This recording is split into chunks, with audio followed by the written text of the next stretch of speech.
Info Plus for genuine information. Welcome to Info Plus. आज पनि म नयाँ गेस्टका साथ आएकी छु र आज पनि मसँग हुनुहुन्छ अस्ट्रेलियन हाई कमिसन न्यू दिल्लीबाट counsellor education and research of south Asia mister Galt-Smith. Help me welcome him. Welcome to the show, sir. Thank you very much. Also, welcome to Nepal. It's beautiful. I love Nepal. So let's start with my first question. Australia is known for its quality education, and also a very good number of Nepalese students travel there for to pursue their higher education. Yes. So in general, how is the education policy does Australia have? If I talk generally about international students, if I can. Firstly, we very actively encourage students from overseas to come to study in Australia for a range of reasons. Like? For the reasons, people-to-people links. We want to build up a stronger regional relationships. So international education is a form of diplomacy, I suppose. Of course, there are benefits as well. There are economic benefits for that, both for the students and for Australians as well. And we have a very, as you would be well aware and your viewers would be well aware, we have a very multicultural community, and we find that has added to the richness of Australian society. And so the more students that we have coming to Australia, the greater the richness of our society, the greater cultural understanding that we have. And also it allows, if you like, the ways that we do things, whether it is our legal systems, our communication systems, our technologies, it allows us to share those. And the more that we share those, the more that, without losing our own cultural traditions, the more that we speak to each other and we have joint prosperity out of that. And that also leads to, I think, regional security as well. So does that policy ensure the protection of students, let's say in a broader sense? Absolutely, yeah. So how does it? Yes, yeah. In fact, that's one of the reasons why I'm here in Nepal at the moment. Is to I'm giving a workshop tomorrow, and it is to a range of education agents, and there may be some providers as well, around the protection systems for students. We have Australia has, I think, one of the not only I, but it's well recognised globally that Australia has one of the strongest protections for international students. I mean, we would want, if my children were travelling overseas or studying overseas, I would want them to be protected, if you like, by whichever country they go to, and we feel the same. You know, we will look after your children just as we would want you to look after ours. So we have a legislative framework that ensures that, and this goes back several decades. We have the Education Services for Overseas Students Act or legislation, and that framework underneath it has other codes of practice, other regulations and what have you to ensure quality for students. So the protections for students range from their investment. So that is the money that the students pay, because it's costs a lot of money to study overseas in any country. So we have a tuition protection service. So if for example an education provider could no longer teach a student the courses that the student was enrolled to study, if the provider is unable to refund the students, then the government will step in and either find alternative courses for the student to study, or provide a refund for the unspent tuition fees for that student. We have a national code of practice for providers of education for overseas students, or what we call the National Code. And that National Code has 11 standards by which all of our education providers have to adhere for the protection and welfare of students. And that goes from even before a student leaves their country. It goes to the marketing and the advertising, and it ensures that the marketing and the advertising have to be truthful. It can't be misleading. It goes to, there's even a standard in the National Code for education agents. Nepal has a plethora of education agents that are providing information to students to come and study abroad. So all that comes under legislative framework. It does. And so if something does something wrong, we have regulators. We have the sheriffs, if you like, yes. And we have one for higher education, the tertiary education quality standards agency, and in vocational education and training we have the Australian Skills Quality Authority. And so how does Australia structure policy for this education? Like you just mentioned vocational education and yes. higher academic education. So how does Australia structure the policies for these different categories? Oh well, that's a big question. Okay, but within the department that I work, the Department of Education, which is similar to your Ministry of Education, we have various divisions. We have an international division, for example, which coordinates policy and what have you for international education. But we also have a higher education division, and we did have in our department the vocational education and training skills division as well. That's now moved across into another department, but we have dedicated divisions that coordinate policy and legislation in higher education and in vocational education and training for domestic Australian students, and then there's an overlay of additional legislation and policy for international students as well, because we realise that international students have particular needs, they have particular vulnerabilities as well, and so we make sure that there is this extra layer of protection for students as well. So how's the demand of vocational education out there? Oh, it's huge. Vocational education demand is huge. You know, it depends on the country, and it can depend on the region in the country, and there's often this dance between higher education and vocational education. But in Australia, one of the things about Australia is it's probably the most highly regarded in terms of its vocational education and training policy and structure. It's advice on the skills needs of industry are fed into government, and so the sorts of training that's provided meets the skill needs of the country.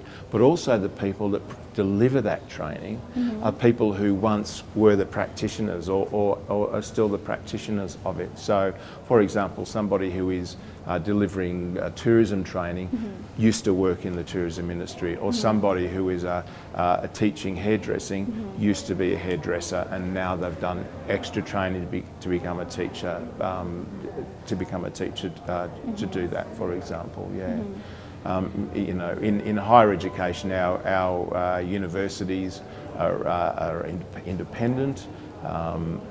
They have to meet both vet providers and tertiary education providers have to meet particular very, very high standards in order to be registered and in order to maintain the registration.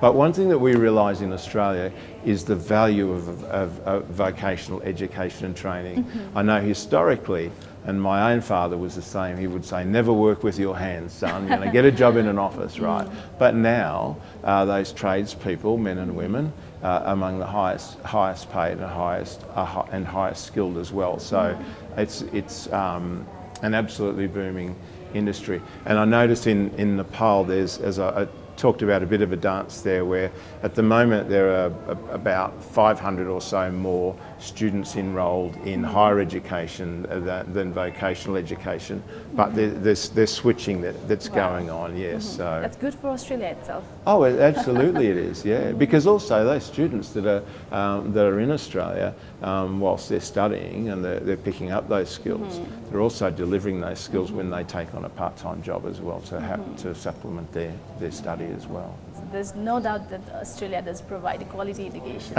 So, however, it is equally important that we provide quality information about the education as well. So, yes. Do you see any definite, precise mechanism or if you see the mechanism to feed the quality information about Australian education in South Asia, how do you see it? There is so much information out there, and I commented before your interview with Monica Kennedy from Austrade recently.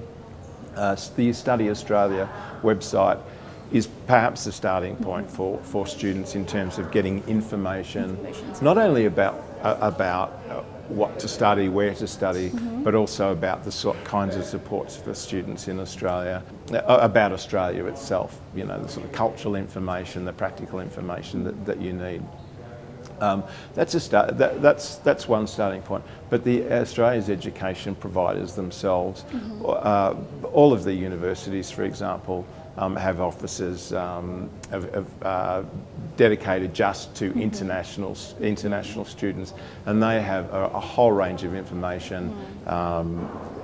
Yes, about study, about work, about employment, about your rights as a student, about where to live, how to live, about the sorts of challenges that you might face, mental health support and other supports as well. So the institutions themselves have a whole range of information, and they are obliged, by the way, to provide that information to students, and that is amongst in the National Code that I spoke about earlier. It talks about the sorts of support that needs to be provided to students.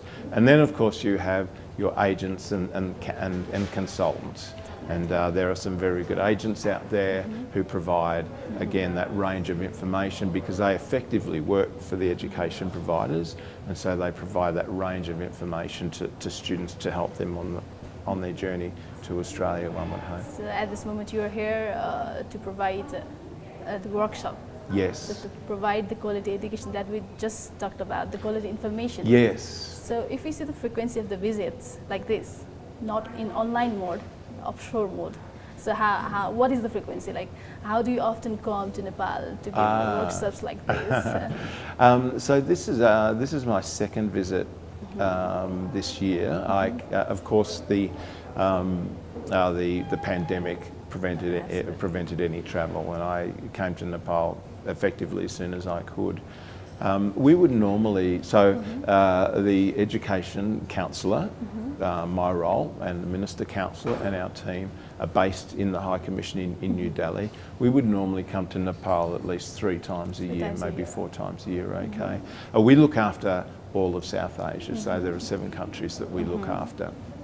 But as I say, I came here in May and spoke to education agents about quality, and that's what I'm doing again tomorrow. I'm explaining that Education Services for Overseas Students framework.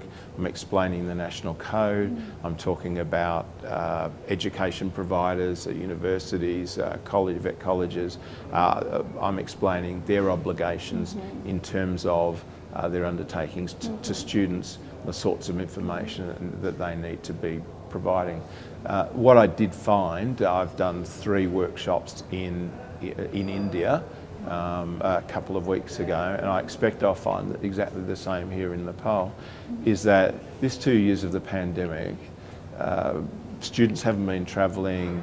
Some have gone to other countries whilst Australia's borders have closed, and so they've forgotten about what the standards are. They've forgotten about the National Code. They've forgotten some of those things, and there have been consultants that have only just started with agents, and so they don't have this knowledge. And part of my role is to begin to refresh people or to stimulate people's interest in these things. Yeah. So this time, what are your expectations, and how's the response overall for this workshop? I think, firstly, the sense that I'm getting is that the education agents and the counsellors are hungry for this information. Wow. Okay, yeah, they're really hungry, which is great. Yes. Which is great. You know, rather than being disinterested, they're really hungry for it. I think their expectation will be that we, as the Australian government, provide where we can the sort of information that they require. I think also there's an expectation on Australia's education providers to do the same thing, to make sure that they provide the agents that they use with the information that those agents need to be able to do their job. I mean, nobody can do their job without the right information, can they? And that's what we're here to do. Yeah. So how do you explain the broader picture of Australian education in relationship to Nepal In South Asia? Yes, yeah. Look, so in my May visit, I visited government, I visited institutions, I visited the Kathmandu University, for example. I visited a skill or vocational, a TVET provider here as well, and spoke to agents. I really think it's the strength of the people-to-people links. Okay, I think that's really critical. Yes, the economic benefits are great, and it's terrific that that Australia, there's prosperity that's gained out of this, because one of the things in this is that the economic aspect of it ensures the sustainability of good quality education. That's one thing. And also it allows students to earn a little bit of money whilst they're studying. But I think a key element of this is the people-to-people links, the relationships between our two people and the relationships in the region. You know, we want to identify those things that we have more common with each other rather than less common with each other. We want our systems to talk. We want our legal systems to be able to talk to each other. We want to ensure that the more aligned our systems are with each other, the more benefit that we all share together, and we think that that's extremely important. And in a world that's you know, it's a little unstable at the moment, it's good to have friends, and that's what we really want. So that adds to regional stability.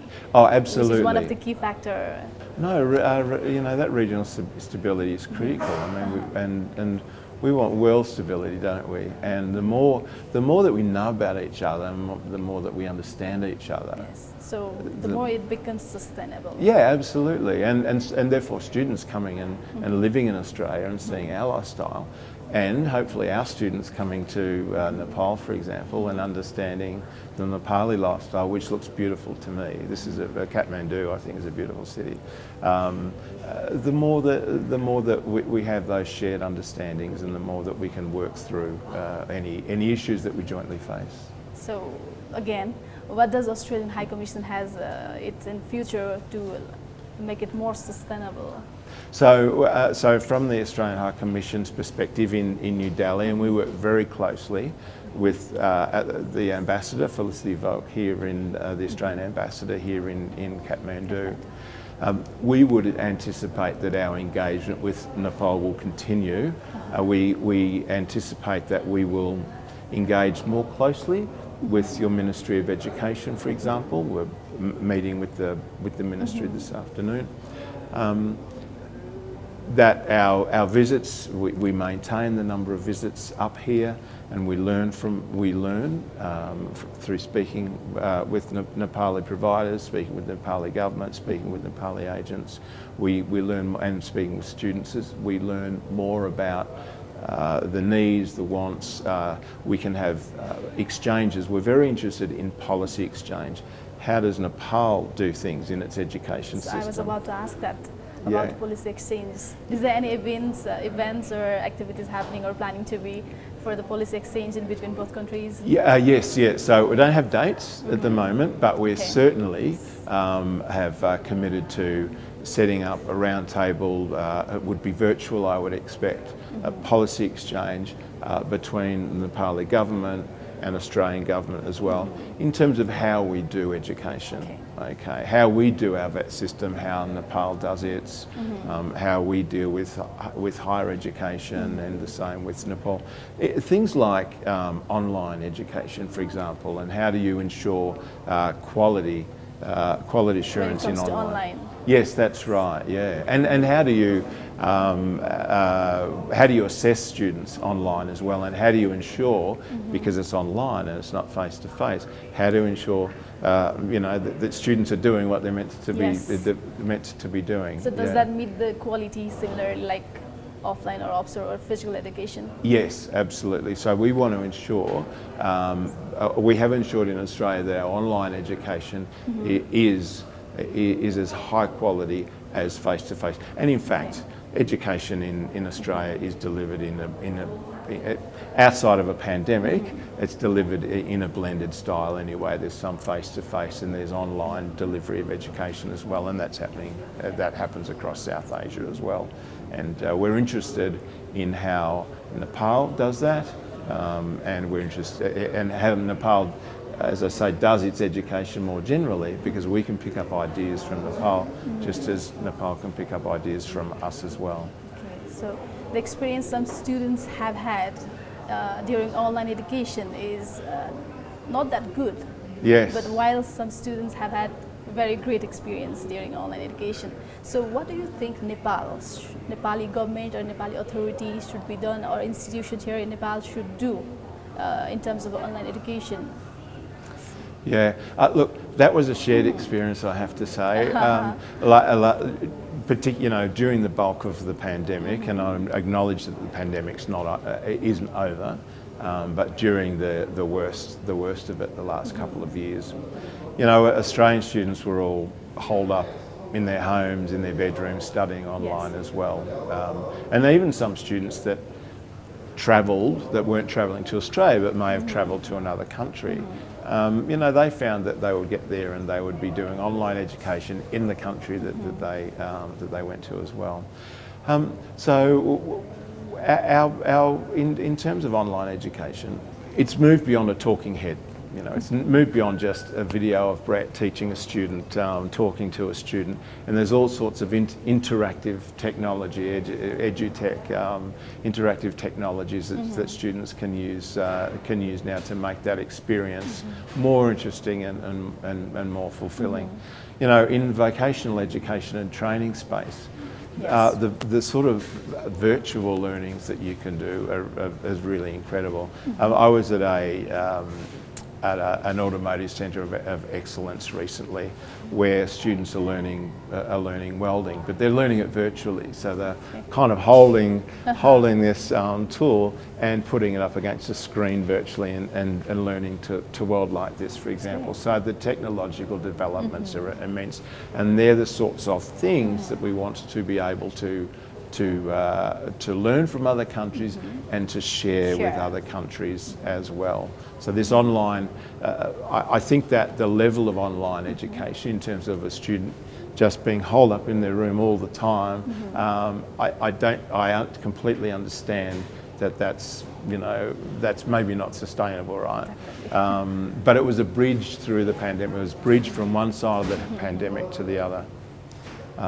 But certainly, it's now fully embedded, and blended learning, online and face-to-face delivery, is now fully embedded, and I think that it's such an integral part of a student's education. So the growth continues. Oh yeah. The growth absolutely will continue, and in fact, it's probably one thing that the pandemic has done has really accelerated that growth.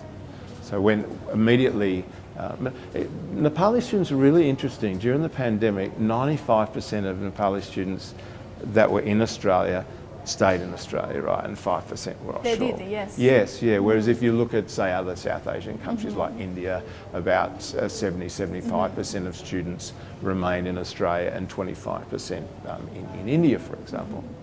And so Australian providers who had those students still registered with them and enrolled were delivering that education online, offshore, and they turned that around in a matter of weeks, okay, so that students could continue to study. So does that have any connection with the closed borders during? Oh, absolutely, yes, COVID? yeah, absolutely, yeah. When nations around the world were closing their borders and people were not able to travel, that's when we saw this huge acceleration in online delivery. Not only were we delivering offshore then to students who couldn't get back into Australia, but students that were, that had to stay in their homes because we were in lockdown at the time. Those students continued to learn in their apartments or wherever they were staying. Great. Yeah. I mean, look, we all had to get through the pandemic, and I'm not saying it was easy at all. It was really tough, and it continues to be difficult for many people.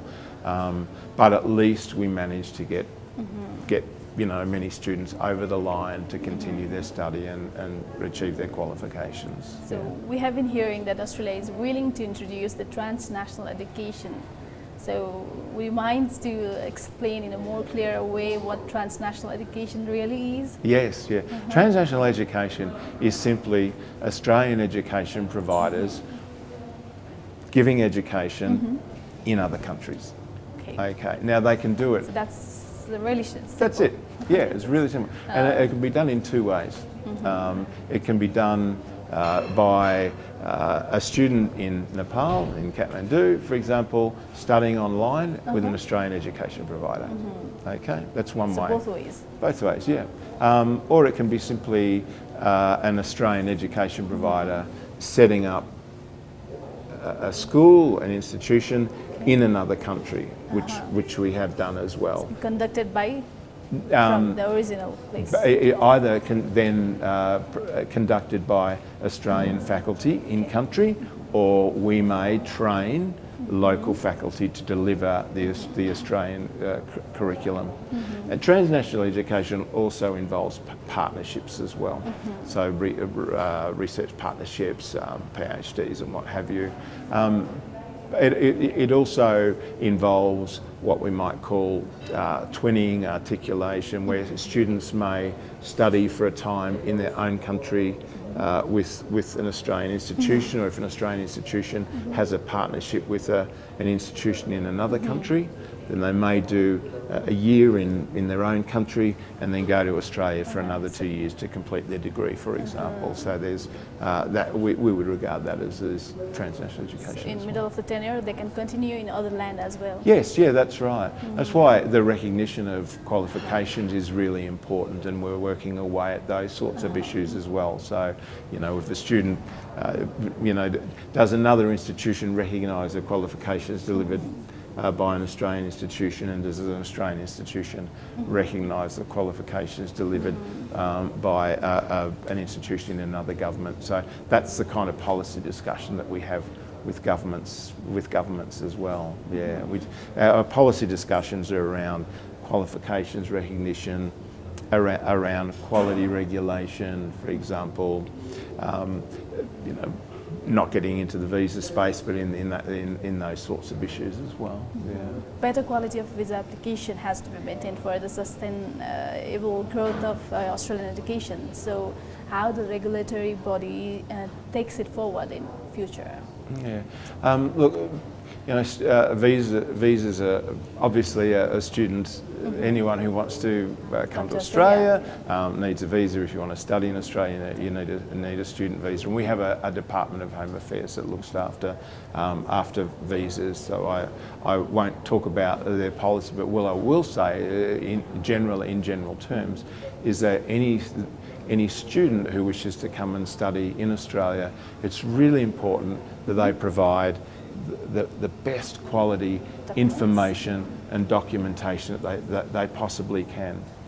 We all know after the pandemic, as we come out of the pandemic and the borders are opening, that there is a little bit of a backlog in terms of visa processing. That backlog is probably caused by two reasons. One, just the sheer number. And I talked about earlier,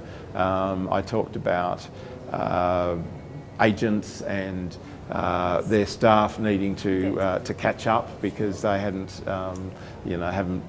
been dealing with Australia for a couple of years, and we're overcoming the backlog in visas. But one of the things that can speed up the processing is to ensure the quality of all of the information that's required.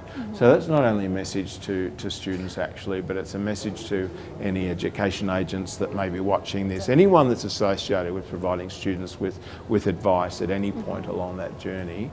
It's really critical that they provide the highest quality information that they are requested to provide, and that will ensure the fastest processing of their visas, because that's what we want. So how do you see the consultancies, institutions, or the agents that are providing support to the students who are willing to go to Australia? So how do you see they are doing in Nepal? Oh, look, I think they're doing very good, and the workshop tomorrow, for example, is an example of that, where Nepali agents have wanted a workshop on that framework, that legislative framework. As in any industry, there are people who are out there to take advantage of students or what have you. Okay, they're a minority. There are some. Oh, of course they are. Yeah, there's some. They're a minority. I don't know whether we can deal with them. I think the police or whoever need to deal with them. But if we provide the best information that we can to help those people to do their job as well as they can, then we will have met our obligations in that regard. And as I say, I think there is a real hunger for that information. The best Definitely thing, there is. Yeah. yes, yeah, and the best thing in my view that the agents can do is continue to be hungry for information, continue to ask us for information if they feel that there are any gaps. We're interested in their advice as well about any gaps. You know, I don't claim to know everything. You can't, and so we need information from the field, as it were, to help us to do our job, and also to be unified. You know, so that we're speaking to a unified group of people. It's the best way to deliver and to receive information. So at last, is there anything that you would like to say to our viewers or Nepalese students? I could talk for hours, clearly, no, but I won't talk for hours. I would want to say that Australia really loves students. Nepali students have a reputation of being very, very hardworking. Wow. They do. Very hardworking, very dedicated students. Australia is clearly an attractive place for Nepali students because Nepali students are number 3 in terms of the highest number of students that come to study in Australia. That supports the GDP of Australia. Well, it does, and then it also supports Nepal with those skills and learnings Nepal coming is the back. third largest country that supplies. Yes, yeah, it's their largest. Yeah, you know, in Australia, we talk about the attractiveness of Australia as a destination. You know, the beaches, all of those sorts of things, and the people. But you know, it's an experience for us to have Nepali students in our community as well, and of course the Nepali diaspora, those Nepalese people that are live permanently in Australia now. It's a really wonderful experience for us as well to have, you know, to have you as members of our community as well. So we just, you know, I can't say enough how much we enjoy these sorts of interactions. All right. Yeah. Thank you for giving your time. Thank you for this wonderful conversation, and I hope you have a good stay here in Nepal. I will. Thank you you, very sir. much. A pleasure. Thank you. Info Plus for genuine information.